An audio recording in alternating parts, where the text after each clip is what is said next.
సత్యసాయి వాహినులు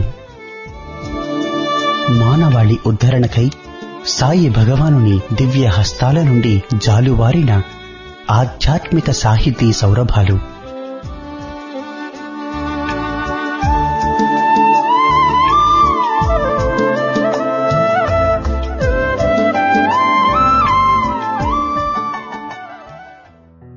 ఓం శ్రీ సాయిరాం. 1958 మహాశివరాత్రి పర్వదినం నాడు భక్తుల ప్రార్థన మేరకు స్వామి స్వయంగా పేరునిస్తూ సనాతన సారథి అనే మాసపత్రికను ప్రారంభించారు. సత్యసాయి భగవానుడే స్వయంగా ప్రేమవాహిని, ధర్మవాహిని, జ్ఞానవాహిని ఇలా 15 వాహినుల పేరిట 26 ఏళ్ల పాటు ప్రతి మాసం వ్యాసాలను సనాతన సారథికి అనుగ్రహించారు. సాయి తత్వబోధ, సాయి ప్రేమ సారం ఈ 15 వాహినులలో నిక్షిప్తమై ఉంది. ఆ వాహినుల పరంపరలోని ఇప్పుడు మీరు వినబోయేది సత్యసాయి వాహినిలోంచి ఒక భాగం. సత్యము నుండి సత్యమునకు. పరిపూర్ణత సాధించిన తరువాత మానవుని విషయమేమగును అని అనేక మంది ప్రశ్నించవచ్చు, లేక సందేహించవచ్చు. అతని జీవితము పరిపూర్ణమునందిన తరువాత నిరతిశయానంద పరిపూర్ణమై విరాజిల్లును. ఏకత్వమునందును జీవితమునకు సుఖప్రదముగా నుండదగు ఏకైక పరమార్థమగు భగవంతుని అనంత తత్వమును అనుభవించును. నిజ సుఖము అదియే. భగవంతుడే శాశ్వత సుఖస్వరూపుడు. భారతీయులందరూ అనగా వివిధ శాఖలవారందరూ ఈ సిద్ధాంతమునే పాటింతురు. ఈ మతమునే అభిమతముగా గైకుందురు. పరిపూర్ణ తత్వమనగా అఖండ తత్వము గదా. అఖండ తత్వము ఒక్కటే కాని 2-3 ఉండవు కదా. వ్యక్తిత్వము కూడా ఉండజాలదు కదా. ఒక జీవాత్మ పరిపూర్ణత్వమును అఖండమును అయినప్పుడు దీనిని తిరిగి ప్రపంచమునకు తెలుప వీలుండదు కదా అని శంకించవచ్చు. ఇది సరియైన అభిప్రాయము కాదు. వ్యష్టి స్వరూపము గల జీవతత్వము సమిష్టి రూపమునందించినప్పుడు తనకు వ్యష్టిభేదము పోయి సమిష్టి స్థితి కలుగును. అప్పుడు అన్నింటి యొక్క పదార్థము ఒక్కటే అని గ్రహించునే కాని వ్యష్టిభేదమును నిరూపించదు. ఒక్కొక్క వస్తువునందరి దివ్యత్వము తనలో ఆత్మతత్వమునే తెలుసుకొని మరింత ఆనందించునే కాని భేదమును వెళ్లిబుచ్చడు. ఆ ఆనందము యొక్క కిరణములే సర్వత్రా వ్యాపించి ఆ అనుభూతిని అందుకొందురు. మహారుషులు వారు అనుభవించిన దివ్య అనుభూతులను లోకానికి అర్థమగు భావాలలో తెలిపిరి. అందని చందమామను వ్రేలితో చూపినట్లు మహారుషులు మనోవాక్కులకు అతీతమైన పరిపూర్ణత్వమును మానవమాత్రులకు తమ తమ స్థాయికి అందుబాటులో ఉండు రీతిగా ప్రబోధించిరి. చిన్న ఉదాహరణము. ఈ చిన్న శరీరము తనదను జ్ఞానము కన్నా సుఖప్రదమైన 2 శరీరములు తనవను జ్ఞానము ఇంకనూ ఎక్కువ సుఖకరమై ఉండును కదా. ఈ విధముగా తన శరీరముల సంఖ్య అధికమగు కొలది సుఖానుభూతి కూడాను అధికమగుచూపోయి అది విశ్వప్రజ్ఞాన రూపమొందినప్పుడు పరిపూర్ణ ఆనంద సిద్ధినందును. ఇట్టి అనంత వ్యక్తిత్వము లభించవలెనన్నా ఈ క్షుద్ర కారాగారముచే పరిమితమయ్యుండు వ్యక్తిత్వము అంతరించవలను. నేను అను అహంభావము జీవునితో ఐక్యమునందినప్పుడే మరణము నిలిచిపోవును. సుఖమును ఐక్యమునందినప్పుడే దుఃఖము నిలిచిపోవును. జ్ఞానముతో ఐక్యముందినప్పుడు పొరపాట్లు నిలిచిపోవును. భౌతిక వ్యక్తిత్వము కేవల భ్రాంతి జనిత భావమనియు నిరవకాశ వ్యాప్తికల భౌతిక సముద్రమునందు ఈ నీ శరీరము ఒక నిరంతర పరిణామవశమయ్యుండు అణుమాత్రమున వస్తువనియు నీ 2వ వస్తువైన ప్రతిరూప జీవాత్మతో దీనికి ఐక్యము కలుగుటే ప్రతిపాదించుటే భౌతిక శాస్త్ర సమ్మతమని దీని నిగూఢ భావము. కాల పరిపాకమున సర్వశాస్త్రములు ఈ నిశ్చితార్థమునకే వచ్చుట తథ్యము. పండ్లను పట్టి చెట్టు యొక్క గుణము నిర్ణయింపవలెను. నీతియందును పారమార్థికతయందును లోకమున అసమానులైయుండు గుణశీలురు కూడాను విగ్రహారాధన ఉత్తమమని భావించిరి. భౌతిక దేహభ్రాంతి ఉండినంతవరకు భౌతికారాధన అవసరము, విగ్రహారాధన సాధనము. ఇట్టివి మూఢ విశ్వాసములని అనేకమంది భావించుచున్నారు. అది సరికాదు. మూఢ విశ్వాసము అని చెప్పుట మూర్ఖావేశము. తన దేహాన్ని తాను విశ్వసించుట మూఢ విశ్వాసము కదా. అది శాశ్వతకాయమా? తుమ్మినంతలో తూలిపోవు 9 తొర్రల తోలుబొమ్మ కదా. ఈ జగత్తును నమ్మి భావించుట మూఢ విశ్వాసము కాదా? ధనమును పదవులను చూచి విర్రవీగుట మూఢ విశ్వాసము కాదా? ఆత్మవిశ్వాసముతో చేయు పనులు మూఢ విశ్వాసములు కావు. ప్రతి విషయమునకు సహేతుకమైన కారణము చూపిన అందరూ సంతసింతురే కాని తనకు నచ్చనివన్నీయు మూఢ విశ్వాసములని చెప్పుట ఆవేశము, మూర్ఖత్వము, స్వార్థపు తత్వము. ఊపిరి పీల్వక మనమెట్లు జీవింపజాలమో అటులనే దైవాన్ని ప్రేమింపజాలము.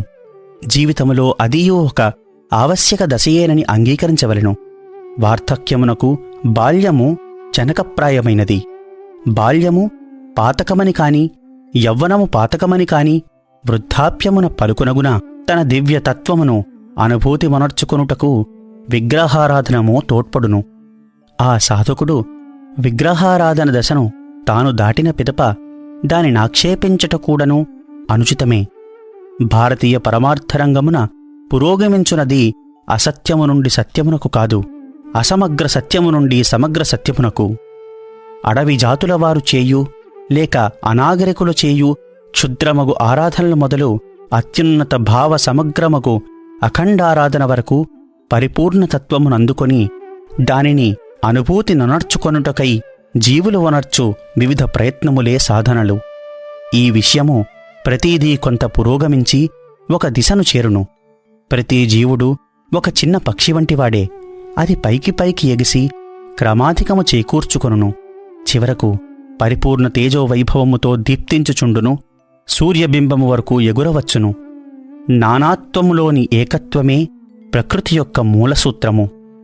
భారతీయులు ఈ సూత్రములను గ్రహించిరి. ఇతర దేశీయులు కొన్ని సిద్ధాంతములనేర్పరిచి వాటిని అంగీకరించి అనుసరింపుడని తమ తమ సంఘములను బలాత్కరింపజూచును. మానవ సమాజములందు వారొక చొక్కానే ఉంచి ఇదియే ప్రతివానికి సరిపోయి తీరవలనని అందురు. తమకది పట్టలేదను వారికి వేరొక చొక్కాను ఇవ్వరు. కడకు చొక్కాలేక ఉండుటే వారి గతి.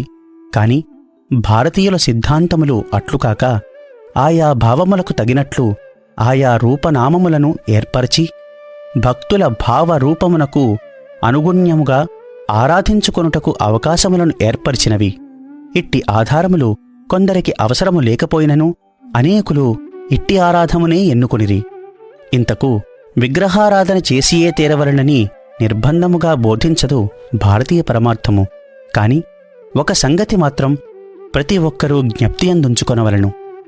ఏమనా భారతీయులు సదేహాభిమానులు కావచ్చును, స్వజీవనోద్ధారకులు కావచ్చును.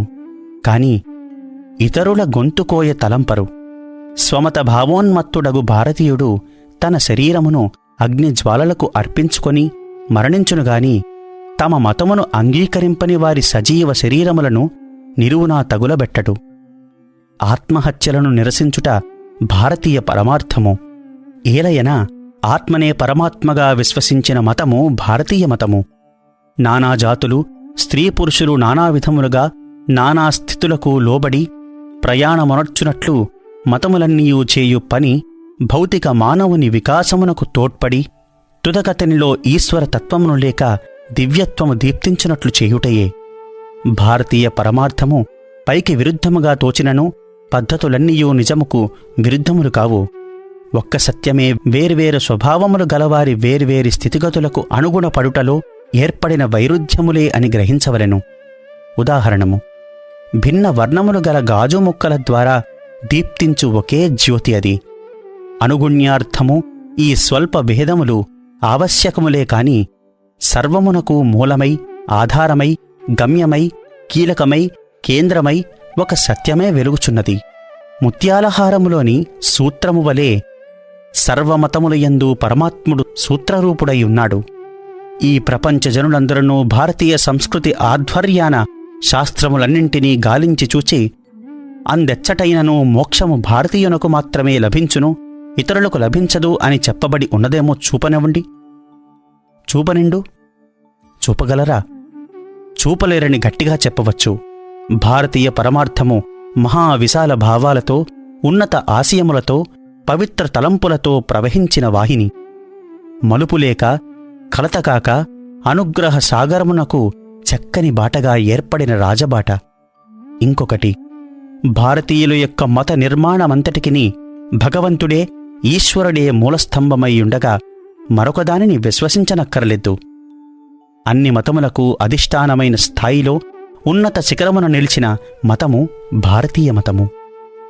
ఈ మతమునకు విరుద్ధమైన ఆశయములు గల ఇతర మతములను భారతీయ మతము అనేక స్థాయిలయందు అనేక రీతులు ఖండించినది. భారతీయులు మరొక మతములననుసరింప పనిలేదు. ఇందులో లేనివి మరే మతమునందు కానరావు. భారతీయ మతమునందలి భావములనే ఇతర మతములు ఆదర్శముగా వేరువేరు రూపనామములతో అనుభవించుచున్నారు. ఇతర మతముల వారు భారతీయ వైదిక మతమును అనుసరించవచ్చును. కాని భారతీయులు ఇతర మతములను అనుసరించు అవసరము లేదు. మనము ముఖ్యముగా గమనింపవలసినది ఆత్మను గూర్చియు, ఈశ్వరుని గూర్చియు, ఆస్తిక ధర్మమును గూర్చియు జరిగిన విచారము. ప్రపంచ వాంగ్మయమున కూడా ప్రాచీనతమమైనది ఆర్యవాంగ్మయము. ఇంతకన్నా ప్రాచీన రచనలు ఏ దేశమందునూ ఎచ్చటనూ లేవు. ఒకవేళ ఉన్ననో వాటికి వాంగ్మయనామము చెల్లదు. ఇంత పురాతనమైన గ్రంథము, వాంగ్మయము ప్రపంచముననే ఎందునూ లేదు. ఆర్యుల చిత్తవృత్తులు, వారి వాంఛలు, వారి వ్యవహార విషయములు, వారలనెదుర్కొన్న సమస్యలు, మున్నగు సంగతులు ఇందు చిత్రింపబడినవి.